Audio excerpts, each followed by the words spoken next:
All right, it is the week of December 13th, 2021, and this is the Fight Business Podcast. I'm your host, Patrick Auger, and today we're going to do UFC 269 pay-per-view buy predictions. You have Dustin Poirier being the A side after beating Conor McGregor back-to-back, Charles Oliveira making his first title defense since that fantastic finish over Michael Chandler, and Amanda Nune defending her title. How does that all add up to pay-per-view buys? I'll give you my prediction. Hopefully I'm kind of close, unlike UFC 268, although I was still within my range. So hoping I can at least do that again here and give you a somewhat accurate prediction if we get a report, right? We don't know that we will, but if we do, hopefully these numbers are kind of close to that. Then we're going to talk about two fighters that lost this past Saturday night. Amanda Nune, Dustin Poirier. Is it bad for business? Poirier, as I mentioned, just beat Conor McGregor twice. Does he now lose some of the McGregor rub that we assumed he got from doing that? Does Charles Oliveira gain some of that, so it's kind of a wash? Nunes has been the most dominant 135, 145 women's champion for quite some time. Now that she's lost, is Pena going to be a draw? We'll break all of that down here as well. Then we've got to talk about comments that Dana White made regarding a potential Amanda Nunes Kayla Harrison fight. A lot to unpack there, as Kayla Harrison was at the event and front row. But Dana said that this would have been a massive super fight. I'll break down whether or not I believe that. I'll give you my pay-per-view buy prediction had they headlined a card, and assuming we didn't have a strong co-main event like, say, John Jones versus Adesanya or something crazy like that. I'll give you an estimate of what I thought that matchup would have done if it had headlined a pay-per-view based on what we know from Amanda's drawing power and Kayla's drawing power. Then we've got to talk PFL Challenger series. It is a new series on Fubo's new streaming service. Going to have celebrity judges, Mike Tyson, Todd Gurley, a couple others. But really what we're going to focus on there is content king, especially for some of these MMA promotions that aren't quite bringing in the ratings or numbers that they'd ideally like. Then we've got to talk Canal Plus deal. The UFC has reached a deal with Canal Plus TV to bring French broadcasts to Sub-Saharan Africa as well as some other countries. It's a big deal. I'll talk about why this move was made and what the strategic significance is that it's being closed at the end of the year. Lastly, we have to talk about the UFC no longer paying for fighter COVID tests. It was announced today, as of this recording, that the UFC is no longer paying for fighters' COVID tests, which they had been doing both domestically and internationally for the past couple years. I'll talk about why that change was probably made now and whether or not there's going to be backlash over it, because there may be. We'll break it all down.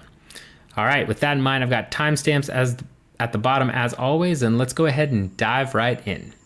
All right, so first up, we have UFC 269 pay-per-view buy predictions. This one's tough for a couple of reasons. One, it's the first pay-per-view that Dustin Poirier is headlining post Conor McGregor.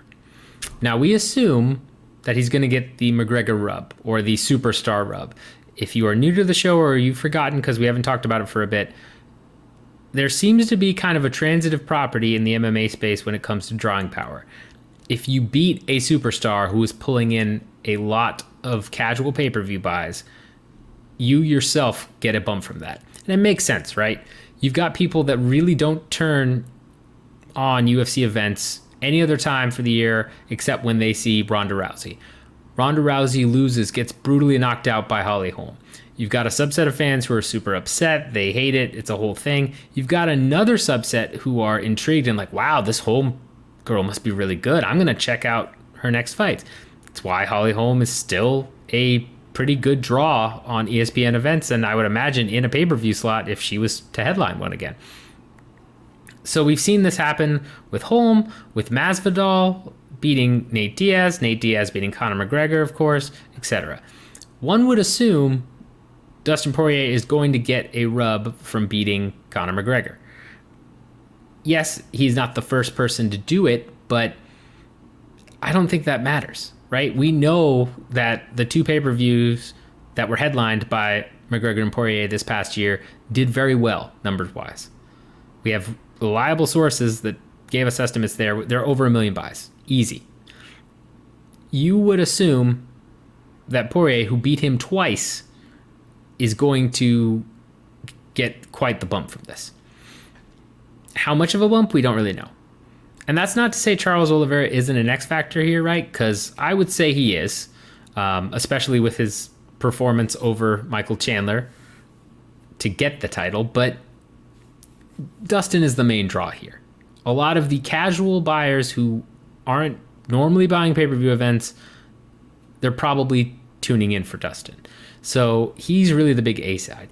When it comes to Nunes, well, as we'll get to here in a little bit, I don't think she's much of a factor. We know, based on Paul Gift's study, which actually was disputed, and I mentioned that on a particular episode, I think a month or so back, and I'm waiting for Paul Gift's response. Hopefully it'll come out soon. Or Paul, if you're watching this, where's your response, man? I'm dying to read that because it's very interesting to me.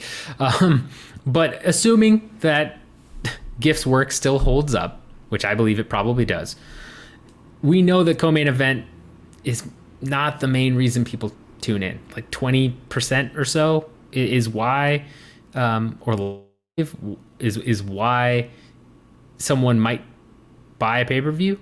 Generally, casual buyers are buying for the main event. So it's really the Dustin Poirier show here. If you look at the embeddeds and some of the social media metrics, it's trending very similar to UFC 268. You see what Usman did right after beating Masvidal the first time, and where he's kind of at now. And Masvidal was also obviously the main draw against Usman when they broke 1 million buys. So you know what? I'm gonna go 800,000. I think, rather than 700,000 buys for this particular event, because even though I would imagine Usman and Dustin have similar drawing power, I really feel that Dustin beating Conor twice gave him an extra bump, right? So I'm going to say 800,000 here. I think that's probably a good number.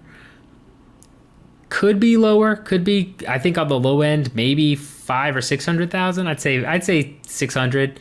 I can't imagine it's below 600 unless Dustin really didn't get the McGregor rub, which is possible, right? This is the, measuring stick for what we can expect Dustin to draw post Conor. So this is the first event. It's possible it could be lower than that, but I don't see it. I'm guessing 800,000 buys and a low range of 600,000. Million, it's possible, right? I mean, it is an end of the year event, the last one of the year, and then there's quite a big break, and you've got a fair amount of new fans from that COVID bump that happened in 2020.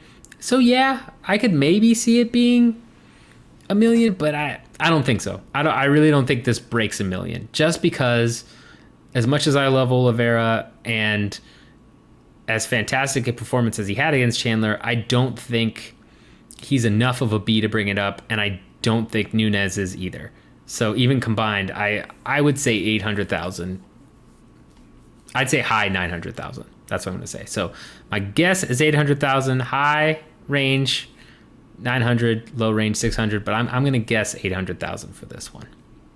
So now we have to talk about the results of UFC 269 and whether or not they were bad for business. Two results in particular, the main and co-main event. Let's start with the main, because I know the co-main is going to be the one that is a little bit more controversial, and I feel like it just feels bigger, right? Just how big an upset that was. So main event. It's really hard to say, because it doesn't seem so far that attained that certain level of star power, it's necessarily diminished much by losing, right?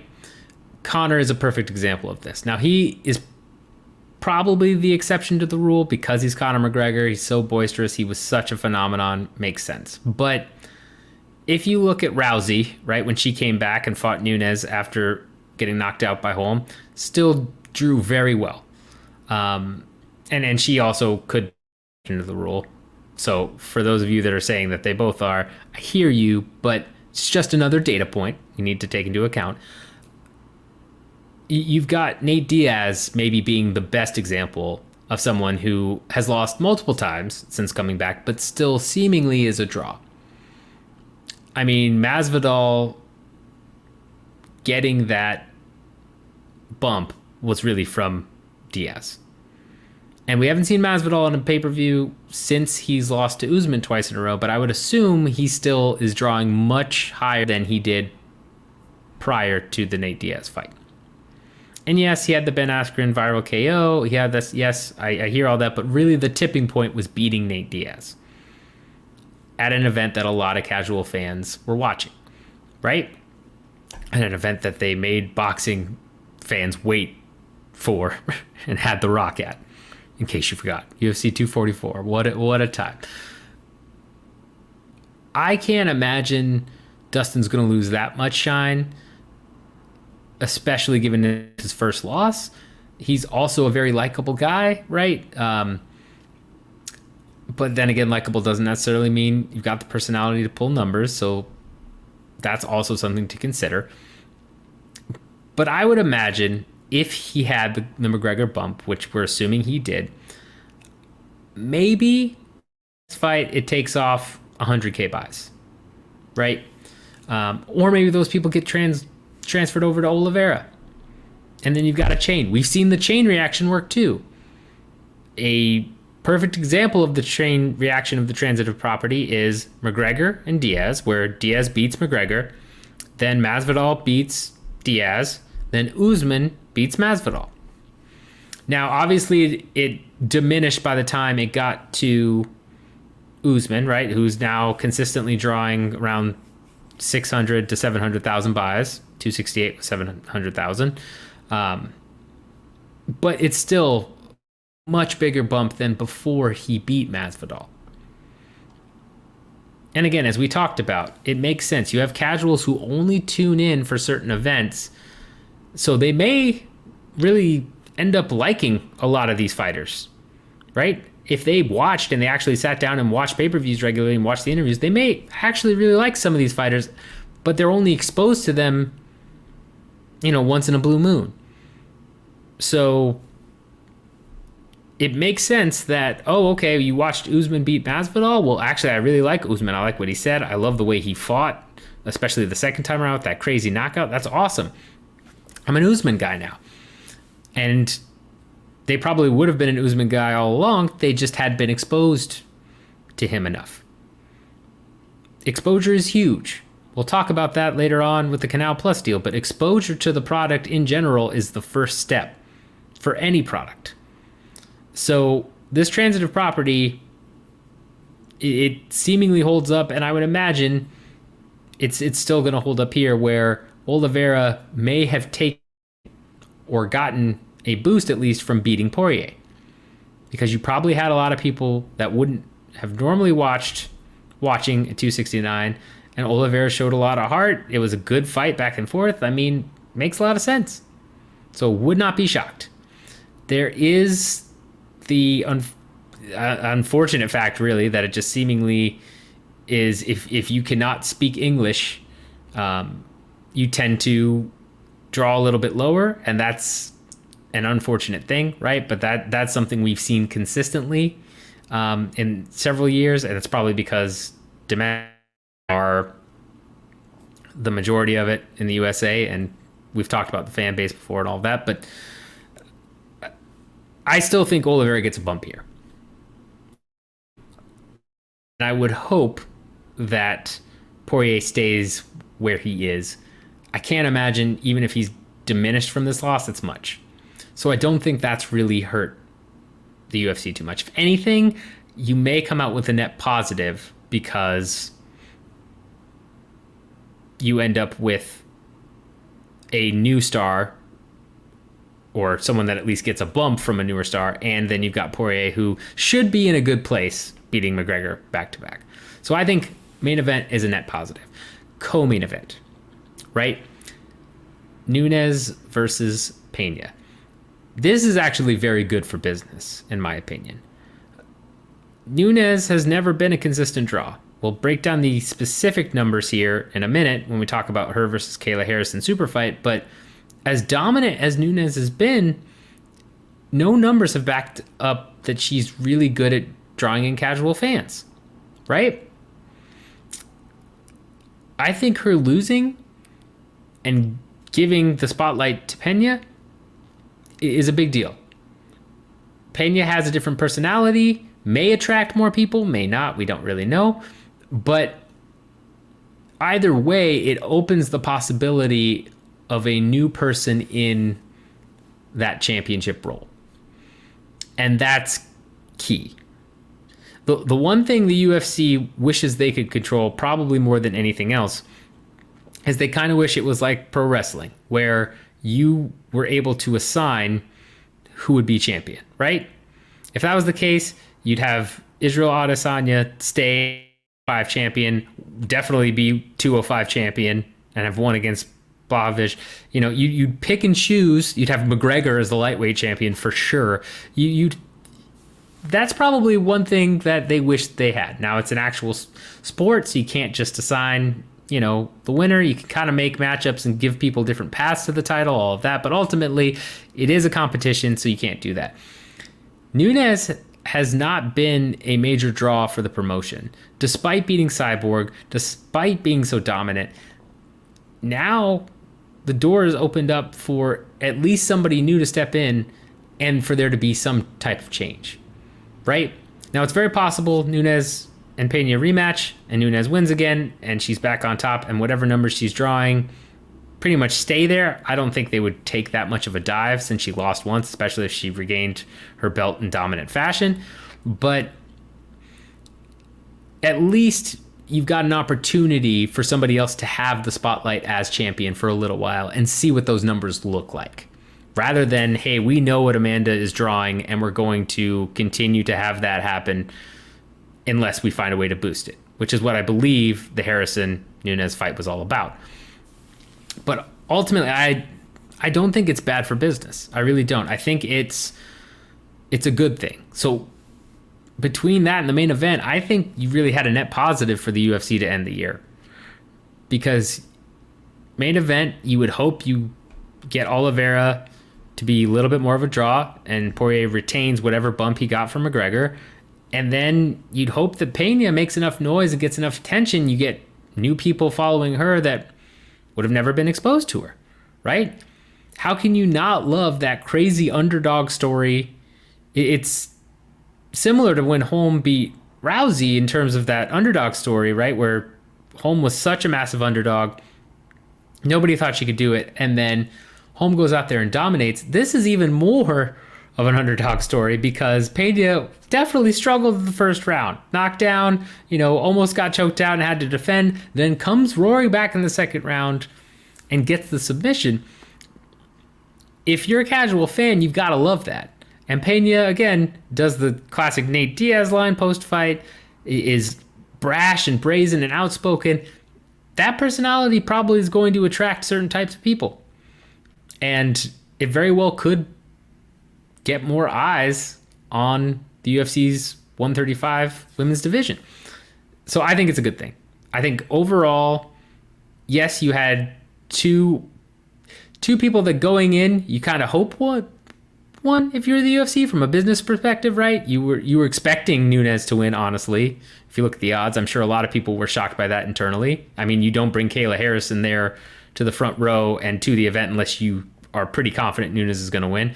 And you're probably hoping Poirier wins and then becomes champ, and you've got a big draw from somebody who beat McGregor, and it only, solidifies his legacy and bumps him up further. But I still think you're in an okay spot here. And there's still a lot you can do with everybody involved in the main and co-main. So I think it's a net positive.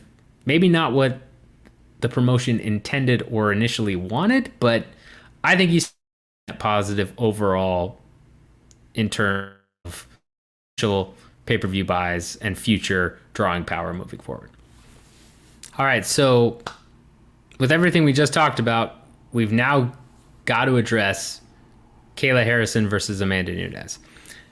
Post-fight press conference, Dana White was talking about if Nunes had won, you would have seen a massive fight between Harrison and Nunes, which tells me that, again, the deal was pretty much signed or ink was just about to be dry, especially if Nunes wins.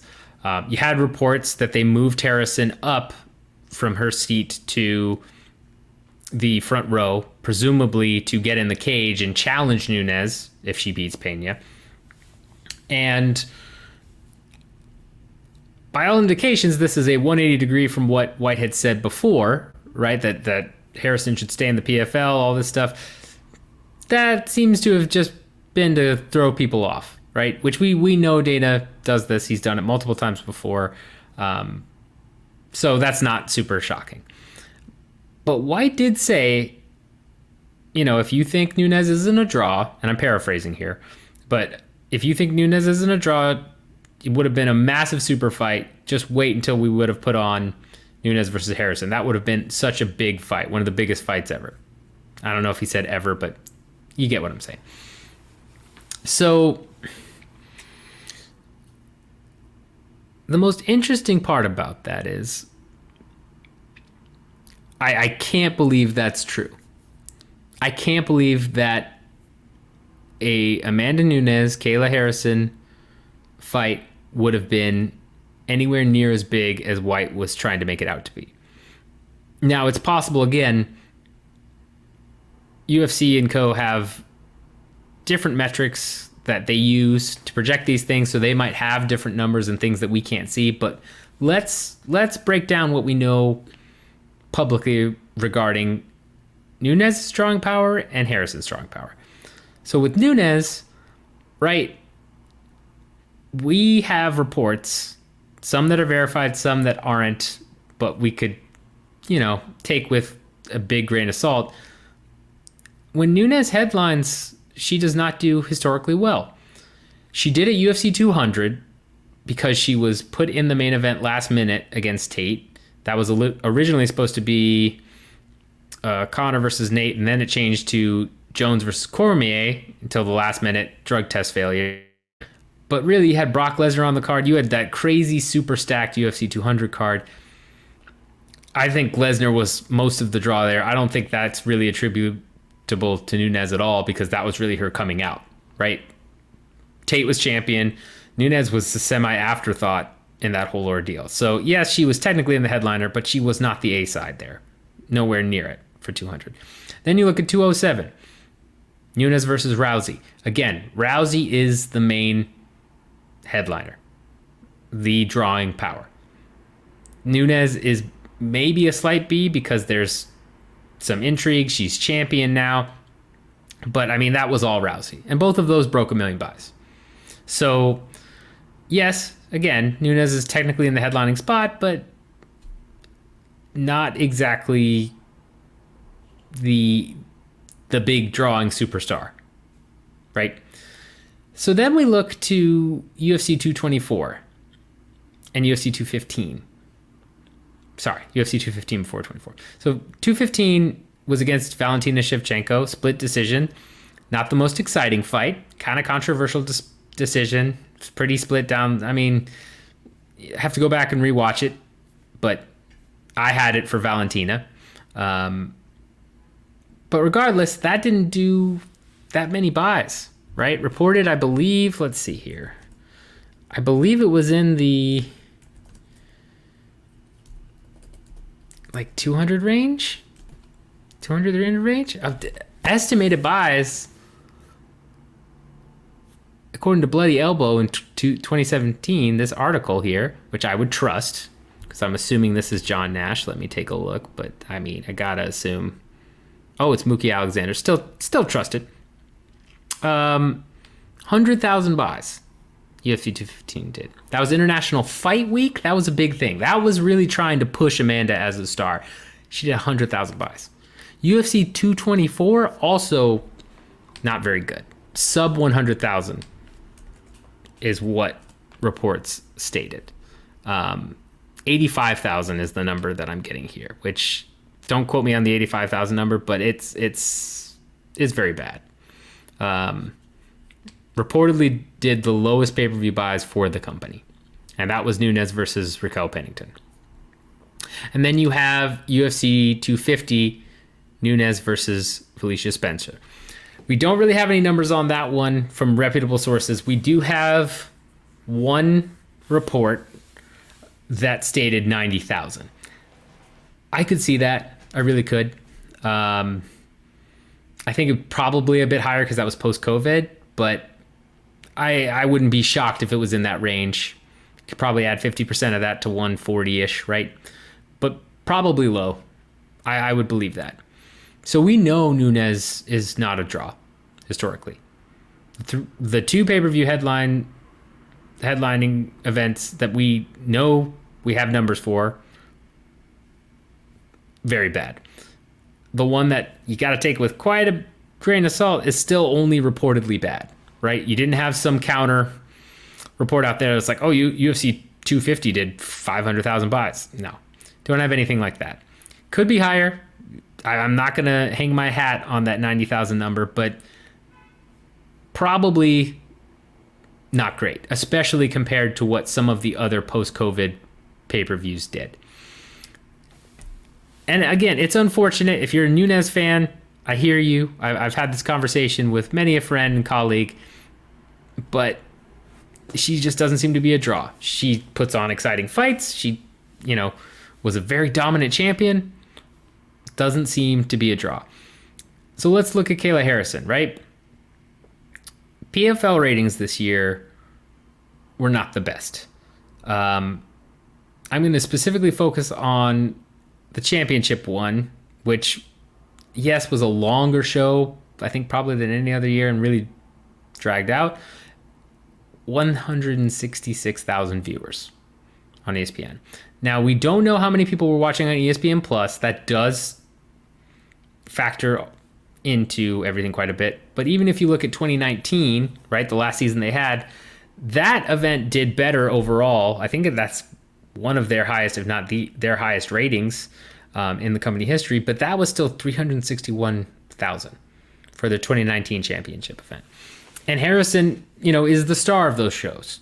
I would say Harrison is the drawing power. There are a couple other people that could also draw on that particular card, but we know that they're pushing her. That's the whole thing. The ratings aren't there. If there are ESPN Plus views on the backside we can't see, maybe they are. Maybe there's a lot of engagement with Harrison specifically, but I don't see the engagement up to a level that she would be some massive draw. And so then if you're thinking, well, okay, maybe separately they're not the biggest draws, but they've also been fighting people that are kind of, I don't want to say below them because that's not true, but they're in fights where they're heavily favored, right?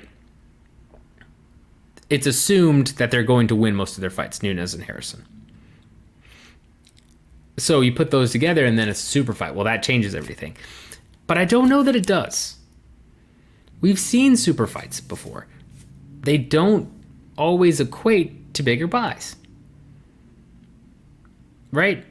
Blachowicz versus Adesanya drew a little bit less or about average to what Izzy normally pulls. You had Stipe versus DC, light heavyweight champion, heavyweight champion. I believe you had 400,000 buys out of that, maybe 500. So you got 100,000. Sorry, not 1,000, 100,000 bump from that.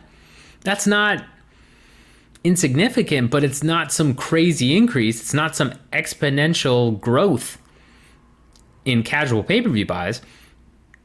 So I can't understand where looking at what Harrison was doing TV ratings wise and what Nunes was doing pay-per-view buy wise in the headliner, where this exponential growth would have come from.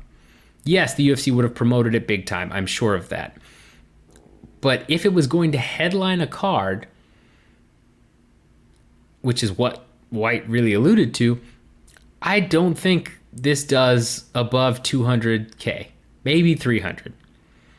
I think the biggest bump you get is from the more hardcore fans that turn off for Nunes.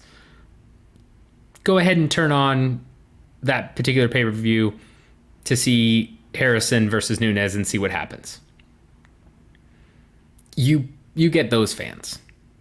The semi-hardcore or hardcore fans that don't particularly like Nunes or don't watch Nunes pay-per-views, they may turn in for that one.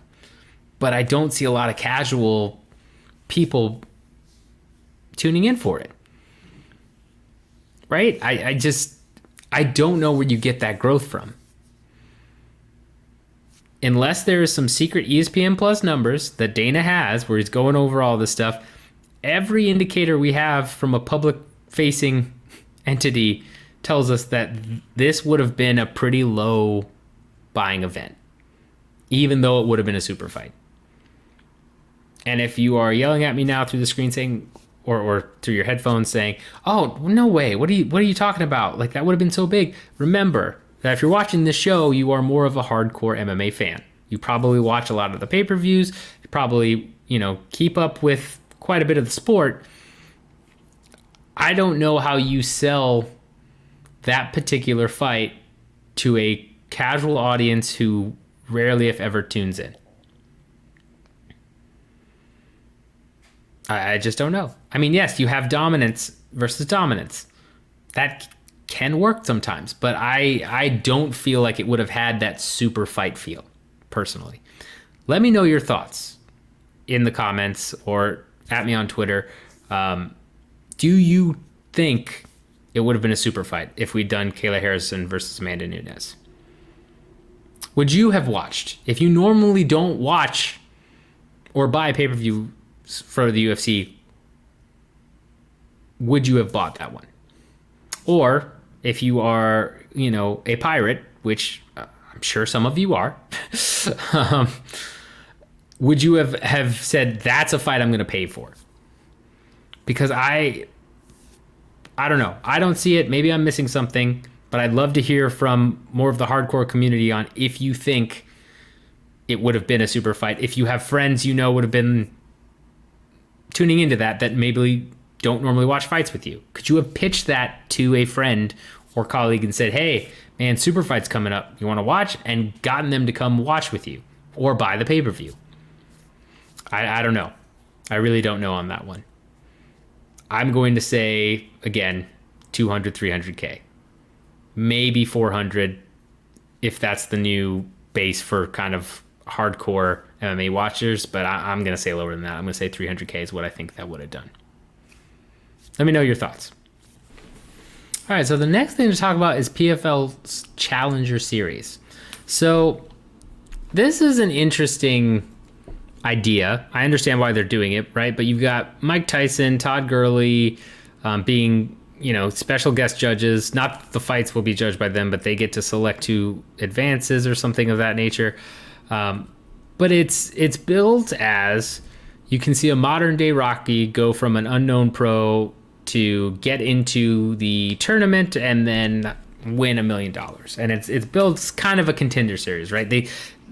One of the quotes I saw from PFL was, "This is not your father's contender series," whatever that's supposed to mean. I mean, marketing, right? But here's the thing about this, right? I just talked about PFL's ratings in regards to the Kayla Harrison, Amanda Nunes super fight situation. And we know that PFL's ratings have not been great this year, especially their championship event was not abysmal, but pretty bad, right? At least from the ratings we could see. It's possible a lot of people turned into ESPN Plus. It's possible that there were other mitigating factors, but on the surface, ratings for PFL were not the best. Yet Fubo has picked up a series that will probably do less viewers than the actual PFL, right? Because it's kind of a shoot spinoff thing, and is paying for it and has reached a deal for this. Why? Again, assuming that the numbers we're seeing on the surface are pretty accurate and that the PFL's ratings are not ideal, why, if you're Fubo, do you look at that and say, you know what, I want to go ahead and sign that up? This goes back to content being king.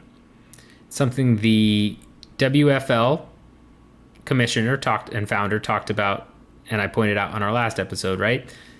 WFL is talking about 75 hours of content. Who wants to be our broadcast partner? This is content. And for streaming services, right? Content is... Look at what Netflix did when they first kind of made that shift to pure streaming, right? Think about how many ridiculous shows they made that weren't well reviewed, and they just kept making movies, kept making series, blah, blah, blah. They still kind of do that to an extent, right? Look at Apple TV. Look at any of these streaming services. Content is king with this. It's just about having enough product for consumption. The thought being, right, that it's similar to TV, where back in the day, for those of you that are too young to remember, or that just never really did this, which pains me to say this, you turn on your TV and you channel surf. You'd look and say, oh, what's on this channel? What's on this? Oh, I don't want to watch this show, but I want to watch something, so I'll go here. Right? Very common thing. They made up a term for it called channel surfing. That should tell you how common it was. That still happens on streaming. How many times do you log into Netflix or Hulu or what have you, and you're like, oh, I don't really know what I want to watch today. Let me look around. See if we can find something. That keeps you engaged with the site. That keeps you engaged with the service. Because they need to keep churning out new content and renewing, series that does well and kicking things that don't. But someone like Fubo TV is probably much more starved for content than obviously say Netflix or ESPN Plus or any of that. And this is an opportunity for them to get unique content on their platform.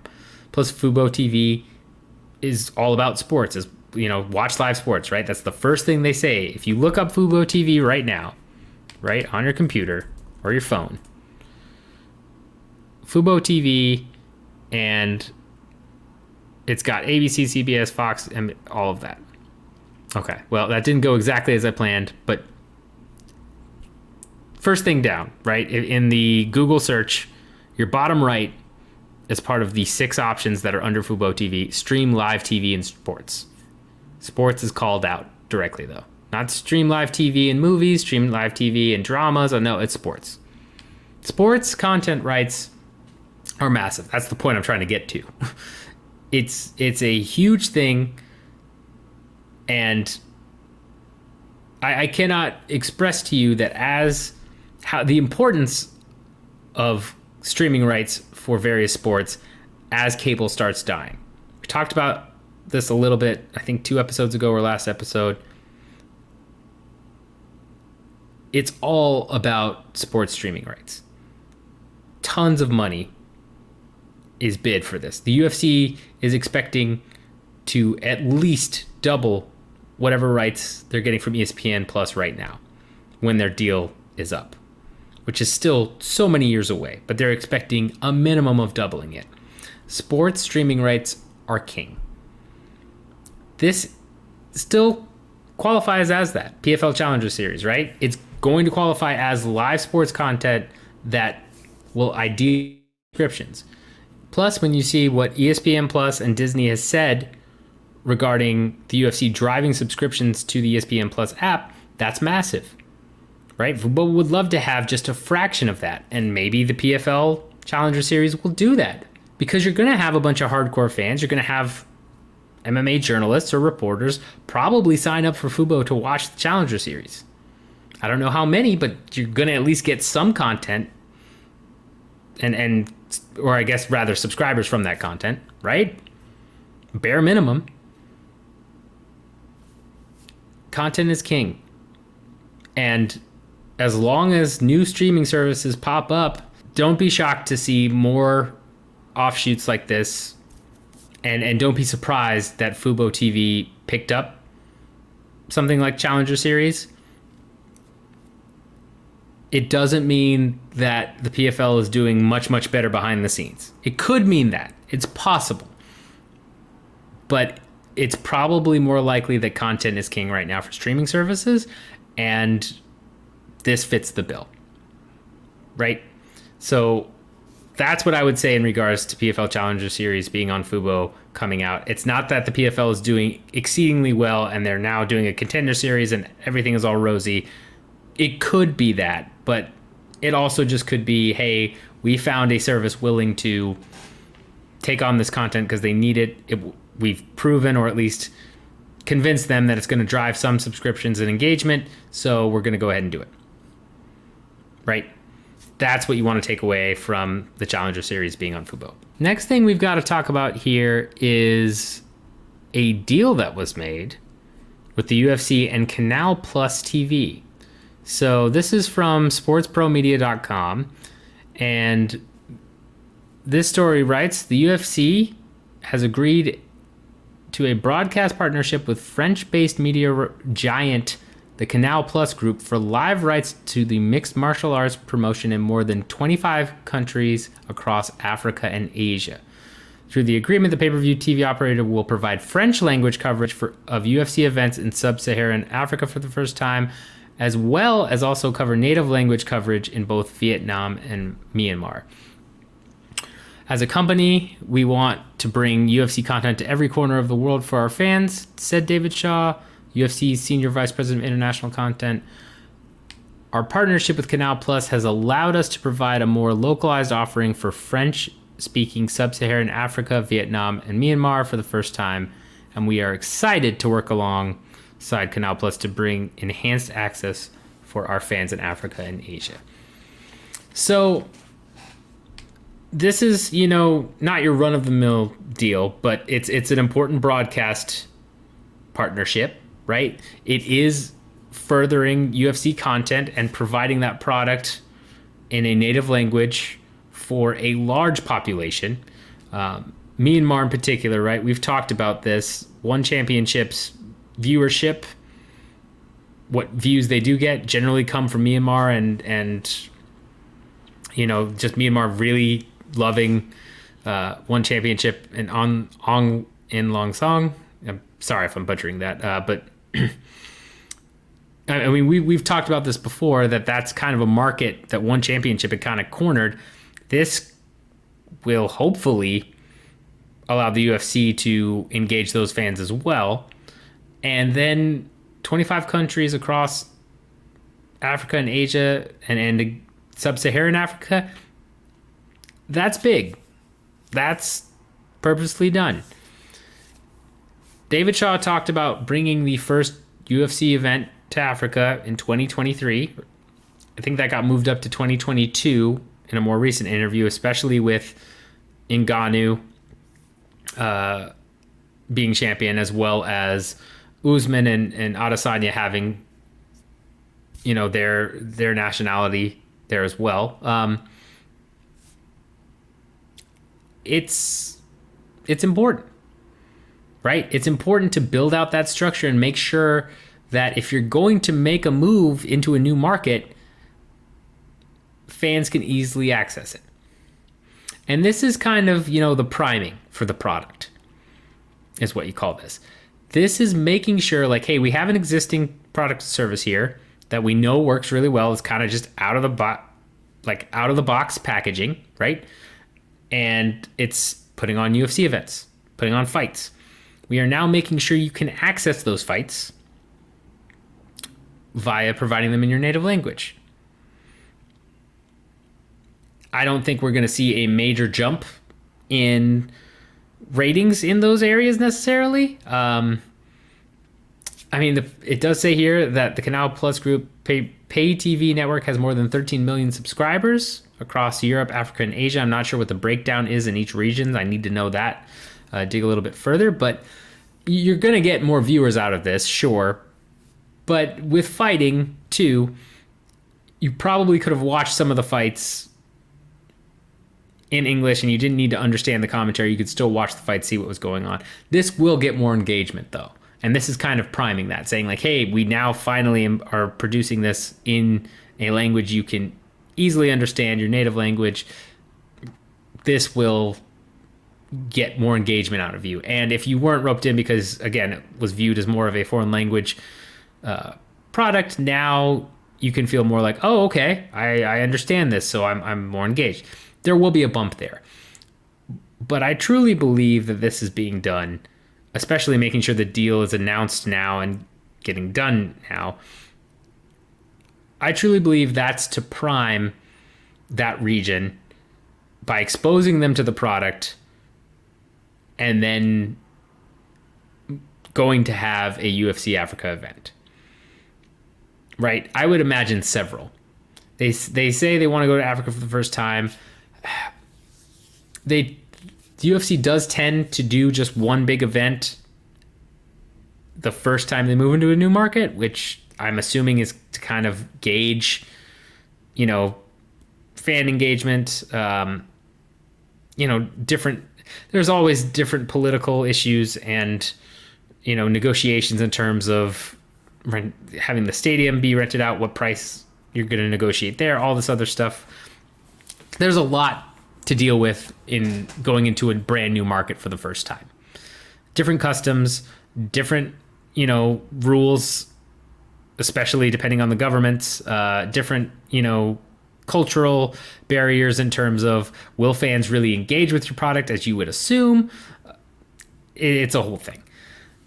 Africa has been a continent that makes a lot of sense to bring fighting to, right? You've got Senegalese wrestling. You've got, I forget what the new thing is called, but it's kind of like a bare knuckle karate type thing that's popular down there.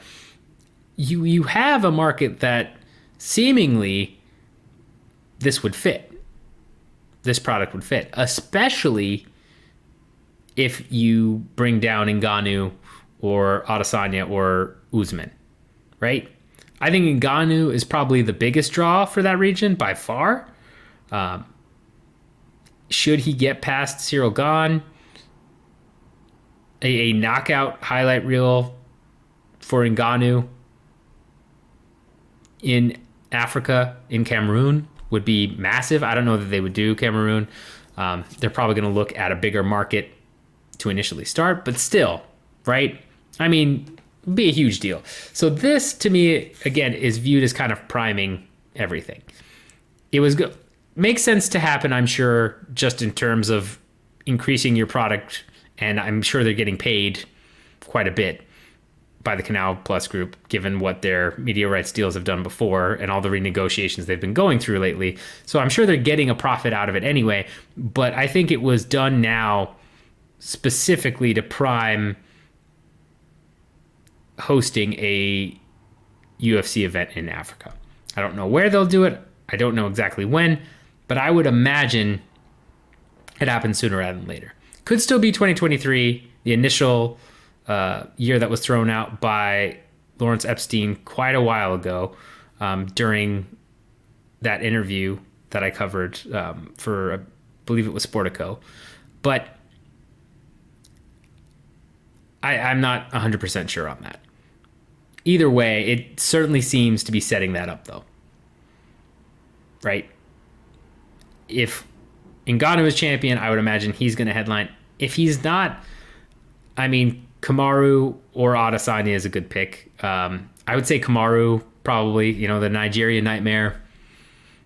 It probably makes sense to have him headline the event. But, you could do it all three, too, right? Have all three guys defend their belts, make it a big whole event. I could see that as well. I just think this deal is getting done at a strategic time. It gives them about a minimum of a 6-month runway.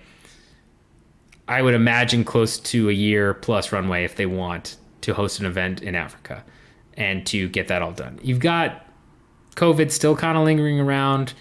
A lot of places are now saying or projecting that COVID will end in 2022. At least some of the bigger banks are, but I mean, they are investment banks, so who knows in terms of medical coverage. But there's a lot of expectation that the pandemic will end in 2022 and it will become more endemic.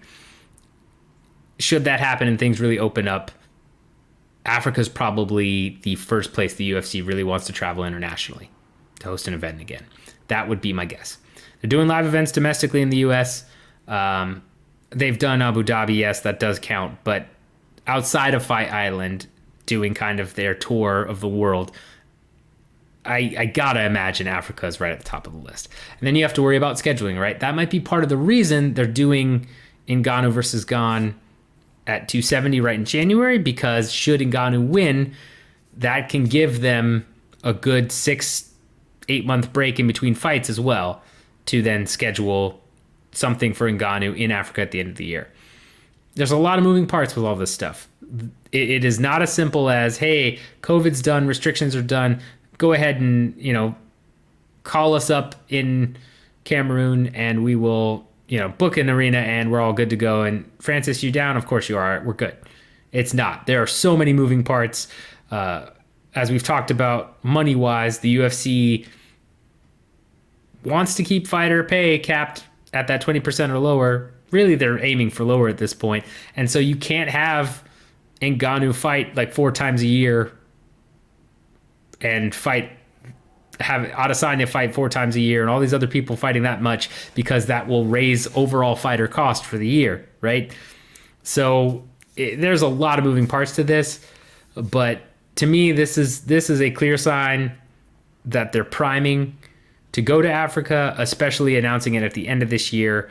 Would not be shocked if Q4 you hear about an event in Africa, or targeted Q1 of 2023. That's what I'm going to say in regards to this deal. But makes sense to do the deal regardless. But the timing to me that signals something to me in my personal opinion. All right. Last but not least, we need to talk about the UFC no longer paying for COVID tests. This isn't a shocker, right? I know a lot of people are saying it's not that expensive, all of that. Don't know what the overhead is, right? But it probably isn't that massive. I would agree. If you're paying for the test to be done through a kit, and we're talking like a Binax kit, that's $20. You could probably buy those in bulk. Yeah, shipping in ends up being, I don't know, anywhere from $30 to $40 US. And then you have to do 3 or 4 of those for fighter in their corner. So you're looking at, let's say, high end, $160 per fighter. So if we assume 14 fights, that's 28 fighters. So you're looking at, I don't know, close to 480, closer to 460 something per event. You'd also have to do staff. I'm sure there's more overhead than that, right? Especially depending on where you're shipping the kits to and doing all that fun stuff. But that would be a lower range if you're using Binax kit. For international fighters, they were going to a lab, so we don't know what the cost of that is, because in the US, labs can range from being $100 to several $1,000, because they know they can charge that because insurance will pay for it, part of our super fun healthcare system. But I'm sure they looked at the overall overhead and said, okay, we want to cut that, right? This comes at a time when several companies are cutting pandemic pay, emergency relief pay, all of that. Kroger's cutting it. Who else was cutting? Some bigger companies are cutting, emergency COVID relief, emergency COVID pay. Let's see what it says. Let's do a quick search here. But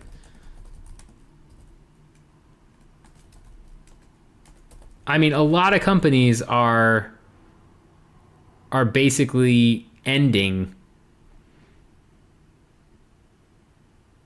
like the COVID bonuses that they had started back in 2020.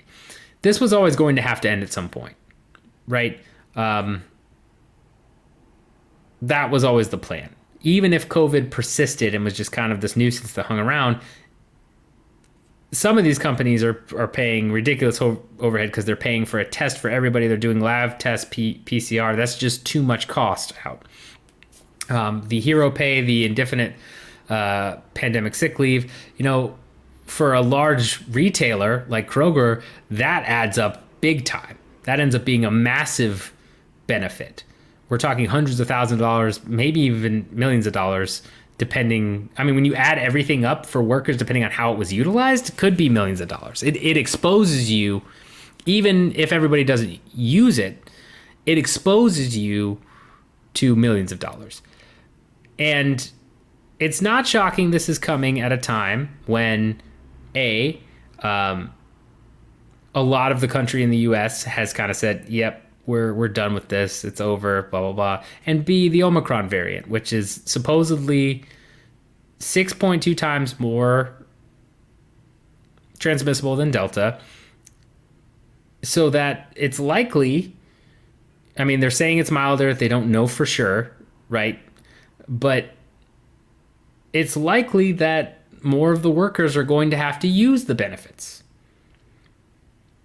They don't want, as this thing spreads like wildfire, Kroger does not want to have, a quarter of their employees out on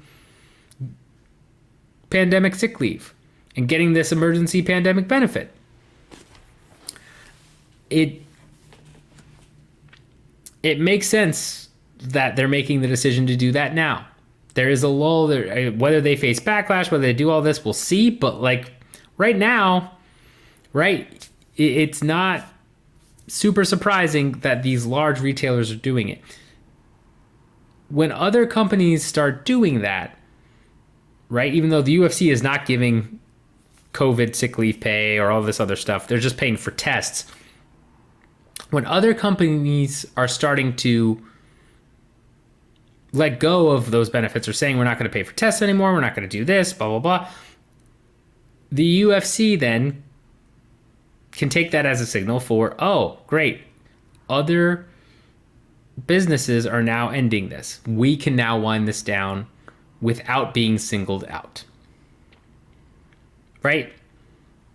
We can now wind down this benefit and say, well, everybody's ending their benefits. And yes, the MMA media will point it out. Obviously, that's how, we heard about the story with Arrow Hawani Substack breaking this, and then it's been circulating through social media. But they don't want the mainstream media singling them out, is really what it comes down to. At this point, the UFC and co. know they're going to have quite a bit of scrutiny regarding a lot of their practices, a lot of what they're doing, but it doesn't really seem to affect them. Mainstream media, however, could cause them more problems. And they know that. Endeavor knows that. And so you see a bunch of other companies starting to wind it down. Endeavor views that as a safe signal of, okay, we can wind down this, and whether that's Endeavor's call or UFC's call, we don't really know. But Endeavor ultimately wants to continue to keep costs being low, because they're still in cost-cutting mode, because they haven't turned the profits they'd like to turn through several of their other businesses. UFC is their crown jewel. But they still are very much in the anything we can cut, let's cut. We want our costs down. UFC will bring up the revenue, that's great, but let's go through and cut as much as we can. They're still in that mode. They've been in that mode since they acquired a majority stake. They're even more so going to be in that mode since purchasing the company outright. And so this is overhead. It may only amount to a couple $1,000s per event. It may amount to something like $10,000 to $20,000 a year or less. It's still overhead that the UFC doesn't want to pay. And it's what they agreed to be temporary overhead so that they could initially host events. Now it's been quite clear that they're coming back and doing live events throughout multiple cities, that COVID restrictions throughout the US are pretty much non-existent or, becoming non-existent, that pandemic fatigue has saturated this country. So now they can cut that overhead. It's not shocking. The only thing I would say might be shocking about it is that they decided to do it for this weekend's card on the 18th rather than just waiting until the new year, right? But it's possible that if you make that change in the new year, there'd be some more scrutiny. If other companies weren't rolling up benefits, or if Omicron spreads quite a bit, and then companies start to increase benefits, right? You don't want to be the one company now saying, oh, we're not paying for those tests anymore. You do it when it's socially acceptable. It's blending in. It's a thing that happens quite often in business. If you want to look at any particular industry, if you see one of them cutting a benefit or a service, almost always, if it gives them some type of cost advantage or revenue advantage or what have you, other companies will mimic it. Especially if the backlash isn't so great that it causes, that company to...